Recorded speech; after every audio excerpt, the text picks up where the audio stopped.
தொடர்ந்து நம்முடைய பத்திரிகையாளர் பிரியன் அவர்கள் இணைந்திருக்கிறார். சார் வணக்கம், இணைப்பில் வந்ததுக்கு முதல்ல நன்றி. முன்னதாகவே கூட்டணிக்குள்ளாக ஓபிஎஸ்ஓ இல்ல டிடிவியோ இருப்பதாக அதிமுக தரப்புல இருந்து எப்பவுமே அவங்க சொல்லல, என்டிஏவும் அதை உறுதிப்படுத்தவே இல்லை. அப்படி இருக்கும் பொழுது தொடர்ந்து அவர்களை உள்ள விட்டா இபிஎஸ் அவர்களுடைய அந்த கட்சி பொறுப்பு இப்போ இருக்கக்கூட அந்த ஸ்திரத்தன்மை இருக்குமா அப்படின்ற ஒரு கேள்வி நீடித்தது.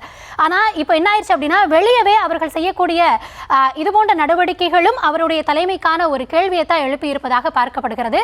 இது தொடர்பாக உங்கள் தரப்பு பார்வை என்ன? இல்ல, அதாவது என்டிஏல தினகரன் இருக்காரா இல்லையான்றதை ரெக்கக்னைஸ் பண்றதுக்கே பாஜகவும் ரெடியா இல்லை, அதிமுகவும் ரெடியா இல்லை. அதனால அவர் ஒரு சன்மானம் பாதிக்கப்பட்டு அவர் ஒரு முடிவு எடுத்துட்டாரு. தினகரன் நான் விலகி இருக்கேன், டிசம்பர்ல முடிவு பண்றேன்ட்டு. அதுக்கு ஒரு டைம் கொடுத்துருக்காரு, பாஜகவுக்கு ஒரு டைம் கொடுத்துருக்காரு.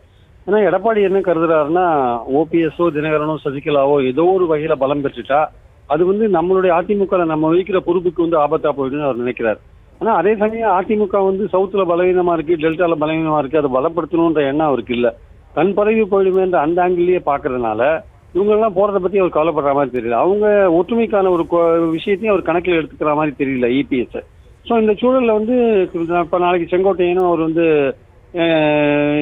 இபிஎஸ் எதிர்த்து என்ன மாதிரி அறிக்கை விட போறாரு தெரியல. பட் அவர் ஒரு சண்டை போடுற மூட்ல, ஒரு ஃபைட்டிங் மூட்ல தான் அவர் இருக்காருன்னு எல்லாருமே சொல்றாங்க. அப்படி பார்க்கும்போது செங்கோட்டையனோ அல்லது ஓபிஎஸ்ஓ தினகரனோ சசிகலாவோ இணைந்து நாளைக்கு எலெக்ஷன்ஸ்ல விஜய் கூட்டணிக்கு விஜய் பக்கம் போறாங்களா இல்ல மறுபடியும் பாஜக பக்கம் கூட்ட போறாங்களா தெரியாது. பட் விஜய் பக்கம் போறதுக்கான வாய்ப்புகள் ரொம்ப குறைவு. ஏன்னா விஜய் எந்த அளவுக்கு இவங்க சீனியர்ஸா இருக்காங்க, எந்த அளவுக்கு ரெக்கக்னைஸ் பண்ணி இவங்களுக்கு மரியாதை கொடுத்து கூட்டணிகளை சேர்த்து பாருங்க போன்ற விஷயங்கள்லாம் இருக்கு. அது உரிய மரியாதை அங்க கிடைக்குமான்றது ஒரு கேள்விக்குறியா இருக்கு.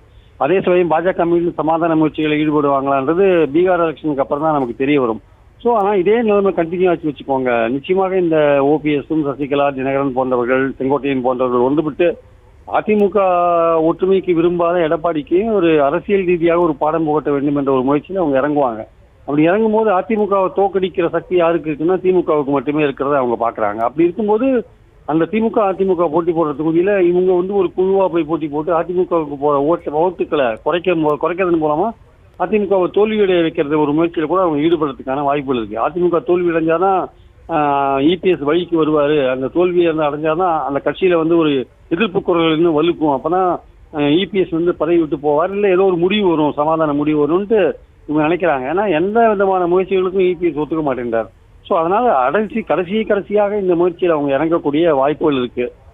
இதுவே பொறுத்து இருந்தா பார்க்கணும். அக்டோபர்ல பீகார் எலெக்ஷன் முடிஞ்ச பிறகு பாஜக சமாதான விஷயங்கள் ஏதாவது நடத்துறாங்களா இல்லையா, இல்ல கண்டுக்காத விட்டுறாங்களா, அவங்க கண்டுக்காத அதிமுக பலவீனமான நமக்கு என்ன நமக்கு 29 தேர்தல் தான் முக்கியம்னு நினைச்சு போறாங்களா.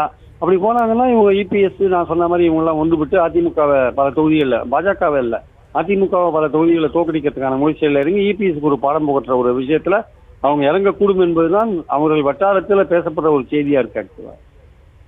ஓகே சார், இதில் இன்னொரு கேள்வி நான் கேட்கணும்னு இருந்தேன். அதாவது பாஜகவுக்கு ஏற்கனவே இது ரசிக்கும்படியான நிகழ்வுகளாக இல்லை நடக்கிறது எல்லாம் அப்படின்னு இருக்கப்போ அவங்க என்ன மாதிரியான ஆக்ஷன்ஸில் இருப்பாங்க அப்படின்றதுக்கு நீங்களே சொல்லிட்டீங்க. அக்டோபரை தாண்டி தான் அவங்க என்ன செய்வாங்கன்றதை பார்க்கணுன்னு.